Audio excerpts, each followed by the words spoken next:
یہ فرمائیے گا کہ پاکستان نے بھارتی جارحیت سے عالمی برادری کو آگاہ کرنے کے لیے وفد بھیجنے کا جو فیصلہ کیا ہے، بلاول بھٹو زرداری صاحب اس کے سربراہ ہوں گے، آپ کیا سمجھتے ہیں اس وفد کے جانے کے بعد پاکستان کو کتنی کامیابی ملے گی؟ کیا مزید پاکستان جو ہے وہ اچھے طریقے سے اپنا موقف پیش کرنے میں کامیاب ہو جائے گا؟ Thank you very much. میں بھائی آپ کو اتنا بتا دوں، عمران یعقوب صاحب کے جو جنگ ہم فضا میں جیت چکے ہیں، جو جنگ ہم میدان میں جیت چکے ہیں، جو جنگ ہم ڈپلومیٹکلی سفارتی محاذ پر پوری دنیا میں جیت چکے ہیں، وزیر اعظم اس جیت کی جو مینٹینیبلٹی اور سسٹینیبلٹی ہے اس کو مینٹین رکھنے کے لیے وزیر اعظم صاحب نے یہ فیصلہ کیا ہے حکومت نے کہ اچھے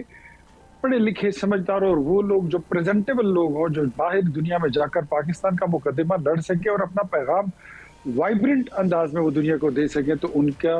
یہ انہوں نے ٹاسک دیا ہے کہ وہ اپنے وفود بھیجیں گے مختلف ملکوں میں، تاکہ وہ یہ اس بات کو بار بار ہم نے ہیمر کرنا ہے کہ ہم جنگ نہیں چاہتے۔ Pakistan is a peaceful country, peace loving country, but جو جنگ تھی وہ ہم پر امپوز کی گئی تھی۔ اور اب اس کے بعد سے آپ نے دیکھا کہ وزیر اعظم صاحب کا وہ موو جو تھا وہ بڑا ہی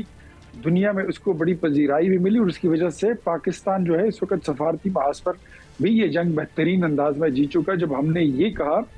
کہ if you think that was Pakistan behind the Pahalgam incident, so let's have a joint investigation۔ اب اس سے جو ہے تو بھارت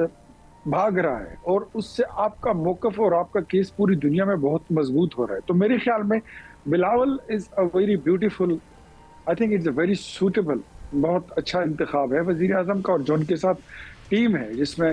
بہت ہی اچھے لوگ پڑھے لکھے اور وہ لوگ جن کی انٹرنیشنل ریلیشن میں اور فارن پالیسی میں ایک بہت بڑا کردار رہا ہے، اور وہ سمجھتے ہیں کہ کس طرح ڈیل کرنا چاہیے۔ میرے خیال میں اس کا بہت بڑا فائدہ ہوگا پاکستان کو۔ ہاں صاحب، یہ ساری خوبیاں تو آپ میں بھی ہیں، تو آپ بھی کسی وفد کا حصہ ہوں گے کیا؟ نہیں سر، میں تو انفیکٹ میں میڈیا کا محاذ، آپ نے دیکھا ہوگا کہ جب یہ وار مونگرنگ شروع ہو گئی تھی تو ہم تو کئی دن نہ سوئے، نہ ٹھیک طرح سے کھایا، نہ آرام کیا، ہم تو یہیں پر لڑتے رہے۔ میرا جو محاذ ہے ابھی بھی ہاں صاحب، اس میں تو کوئی شک نہیں، آپ نے یوٹیوب پہ بھی محاذ سنبھالے رکھا، طارق صاحب نے بھی اپنا بڑا اس پہ کام کیا، لیکن یہ فرمائیے گا کہ پاک بھارت چپکلیس جو ہے، کہ آپ کیا سمجھتے ہیں کہ یہ دوبارہ کوئی جرپوں میں تبدیل ہوتی نظر تو نہیں آتی آپ کو؟ جی، جنگ کا خطرہ تو میں تب تک سمجھتا ہوں کہ موجود ہے، کیونکہ عمران یعقوب بھائی جو جنگ آپ پہ مسلط کی گئی تھی، اس کے پیچھے جو اس کا وینڈیٹا تھا، جو اس کا ایجنڈا تھا، وہ یہ تھا کہ اس نے بہار کا الیکشن جیتنا تھا، نریندر مودی نے۔ وہ بہار کا الیکشن وہاں پہ تو اس کو لینے کے دینے پڑ گئے، اس کی تو پوزیشن جو پولیٹیکل تھی وہ مزید خراب ہو گئی ہے وہاں پر، تو اس کو مطلب اب سسٹین کرنا بڑا مشکل ہو گیا۔ اور دوسری بات یہ ہے کہ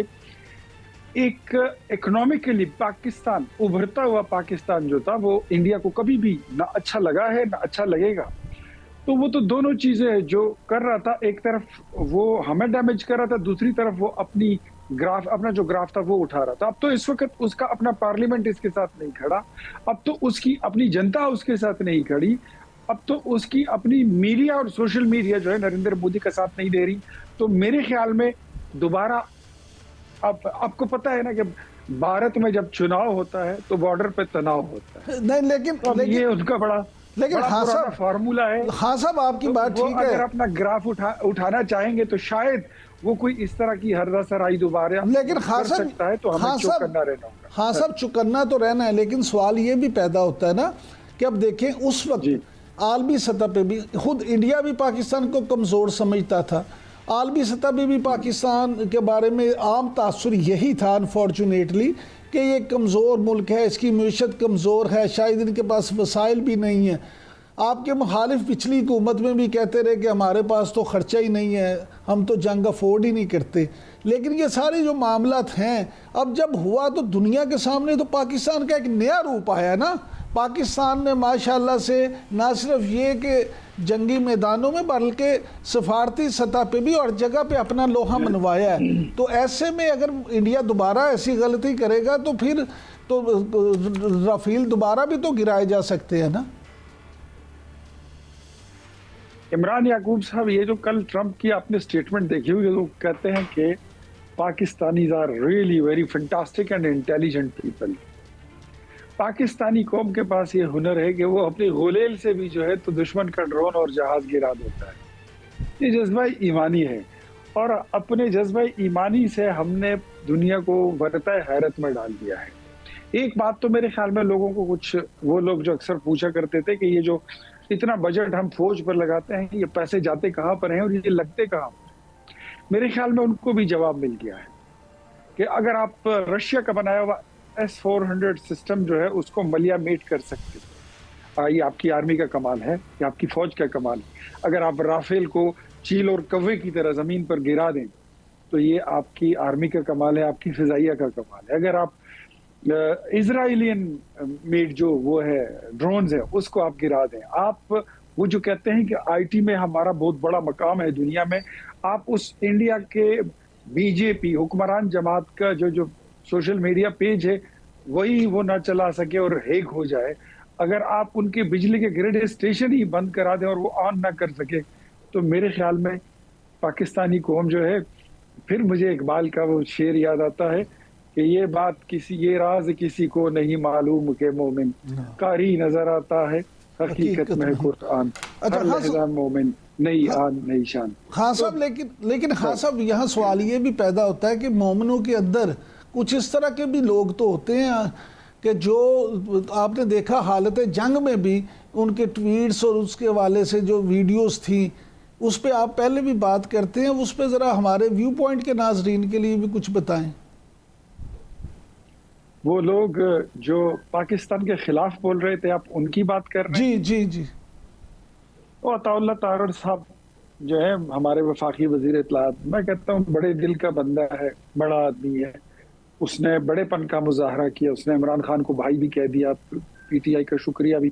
آج پھر تیسری بار اس نے ادا کیا ہے. لیکن وہ آج اس نے وضاحت کر دی ہے کہ کچھ لوگ تحریک انصاف کے سوشل میڈیا ایکٹیوسٹ ایسے تھے جو کہتے تھے کنڈی نہ کھڑکا سونے سیدھا. کچھ لوگ ایسے تھے جو کہتے تھے کہ سر جی وہ لوگ وہاں پر پہنچ گئے جس کو آپ جناح ہاؤس کہتے تھے، کور کمانڈر ہاؤس کہتے ہیں، وہاں پر ان کا ڈرون گرا ہے تو اب تو اس کی حرمت دوبارہ پامال ہو گئی ہے. کوئی اس پہ تاؤ شاؤ کھائیں گے یا نہیں؟ سر انہوں نے تو جو کرنا تھا کر لیا، حکومت ان کے خلاف کوئی ایکشن لے گی کہ ابھی باتیں ہی ہوں گی؟ عارف علوی کی سٹیٹمنٹ قابل مذمت ہے، علیمہ باجی کی سٹیٹمنٹ قابل، میں کیا کہوں اس کے مطلب بندہ کتنا شرم کرے کم ہے. جو عمر ایوب نے کہا فلور آف دا ہاؤس وہ بیان قابل شرم ہے. لیکن میں پھر کہتا ہوں کہ ہم نے یونائٹ ہو کے ملک کے لیے، جب ایسے ماحول بن جاتے ہیں تو آپ کو اپنے سیاسی سکور سیٹل نہیں کرنے ہوتے، آپ کو سیدھا جا کے اپنے ملک کے ساتھ کھڑا ہونا ہوتا ہے. حکومت جو ہے تو وہ چیزیں دیکھ رہی ہے کہ جن لوگوں نے اس وار مانگرنگ کے ٹائم پیریڈ میں جن لوگوں نے پاکستان کی فوج کے خلاف اور پاکستانی ریاست کے خلاف مہم چلائی تو ان کو پوچھا ضرور جائے گا اور چیک کیا جائے گا کہ who was behind، کس نے ان کو سپانسر کیا، کس کے کہنے پر کیا، اگر خود کیا تو کیوں کیا. اس کو پروب کیا جائے گا، چھوڑیں گے نہیں، اسپیئر نہیں کر سکتے. اچھا ہاں صاحب یہ فرمائیے گا کہ برطانوی پارلیمنٹ نے اپنی ایک تحقیقی رپورٹ میں یہ واضح کیا کہ مسئلہ کشمیر جنوبی ایشیا میں ایٹمی جنگ کا باعث بن سکتا ہے. تو آپ کیا سمجھتے ہیں کہ مسئلہ کشمیر جو ہے اس کے حل کی طرف اب انڈیا آئے گا یا اس کو آنا پڑے گا یا ابھی پھر وہ پچھلی اپنی پالیسی جاری رکھے گا؟ ہماری حکومت اس بارے میں بالکل کلیئر ہے، وزیر اعظم صاحب بالکل کلیئر ہیں. پریزیڈنٹ ٹرمپ نے کہا تھا کہ ان دونوں ملکوں کو میں بٹھاؤں گا، شاید میں کسی شائیے پہ بٹھاؤں، ڈنر ٹیبل پہ بٹھاؤں، ویئر ایور، جہاں پہ چائے کی میز ہو، کھانے کی میز ہو، نیچے زمین پہ بیٹھنے کی بات ہو، وہاں پر بیٹھ کر ہم نے بات کرنی ہی، شروعات ہم نے کرنی ہی کشمیر سے. ہمارا کور ایشو جس سے پرابلم ہے وہ کشمیر ہے. ہم نے بات وہاں پہ کرنی ہے آبی دہشت گردی کی. اس نے پانی کیسے بند کیا؟ ہم نے بات کرنی ہے کہ اس کی ایک گولی بھی اگر چلی پاکستان کی طرف تو کیوں چلی، ہماری خود مختاری پر اس نے حملہ کیسے کیا۔ ہم نے بات اگر کرنی ہے تو پراکسی وار جو پاکستان میں اس وقت انڈیا کھیل رہا ہے اور اس کو سپانسر اور فنڈ کر رہا ہے، چاہے وہ مغربی سرحد پر ہو، بلوچستان میں ہو، where there is a proxy war, there is India behind the scene۔ ہم یہ ساری بات کریں گے۔ ہم نے وہاں میز پر بیٹھ کر کوئی لتا منگیشکر کے گانوں کی تعریف تو نہیں کرنی، ہم نے وہاں جگجیت سنگھ کی غزلیں تو نہیں سننی ہے، ہم نے وہاں بیٹھ کر یہی بات کرنی ہوگی اور اس کے علاوہ کوئی بات نہیں ہوگی۔ اچھا ہاں صاحب، آپ نے بڑی اچھی بات کی یونٹی کی، اور اس سے کہ اس وقت تمام سیاسی جماعتوں کو یکجا ہونا چاہیے۔ تو یہ کچھ جو خبریں آ رہی ہیں کہ شاید اسی جیسچر کے طور پہ عمران خان صاحب اور ان کے کچھ ساتھی جو ہیں وہ شاید یہ جو عید سے پہلے رہا بھی ہو جائیں، کیا واقعی اس طرح کی کوئی موو ہے؟ دیکھیں میری بات سنیں، دیر از نتھنگ لائک، کل سے جو یہ خبر چلی ہے نا کہ عمران خان سے کسی نان پولیٹیکل بندے کی ملاقات ہوئی ہے، ٹوٹلی اٹس اے جوک۔ یہ ویسے بے پر کی اڑائی گئی ہے، مجھے نہیں لگتا۔ اور جہاں تک میں پوچھ سکتا تھا، میں نے انویسٹیگیٹ بھی کیا، پتہ بھی کیا، اس طرح کی کوئی بات نہ، کسی کوئی ملاقات ہوئی ہے نہ ان کو کوئی ڈیل آفر کی گئی ہے۔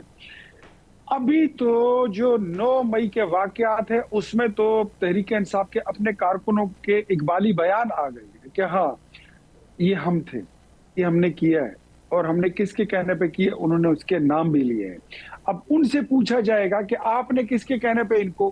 موقع پر بھیجا تھا، کس کے کہنے پر آپ نے کرنل شیر خان کا مجسمہ توڑوایا تھا، کس کے کہنے پر آپ نے جی ایچ کی اور جناح ہاؤس پر اور زیادہ ریزیڈنسی پر اور ریڈیو پاکستان پشاور پر حملے کیے تھے، کس کے کہنے پر آپ نے چکدرا فورٹ اور پنجاب ریجمنٹ سینٹر پر آپ نے حملے کیے تھے۔ تو یہ ابھی پتہ چل ہی جائے گا۔ مجھے نہیں لگتا، اگر دیکھیں اگر 9 مئی کو آپ ایک پولیٹیکل کیس سمجھتے ہیں تو میں اس کو پولیٹیکل کیس نہیں سمجھتا، it's a criminal case. It was attack on Pakistan, it was attack on the to disintegrate Pakistan army. میں یہ سمجھتا ہوں یہ پاکستان آرمی کو تقسیم کرنے کا منصوبہ تھا۔ whoever جو بھی اس کے پیچھے ہے، چاہے وہ جنرل فیض ہو، چاہے وہ کوئی پولیٹیکل فگر ہو، عمران خان ہو، چاہے وہ میں کیوں نہ ہو، چاہے وہ عمران یعقوب صاحب کیوں نہ ہو، سزا ضرور ملنی چاہیے۔ بہت شکریہ اختیار ولی خان صاحب۔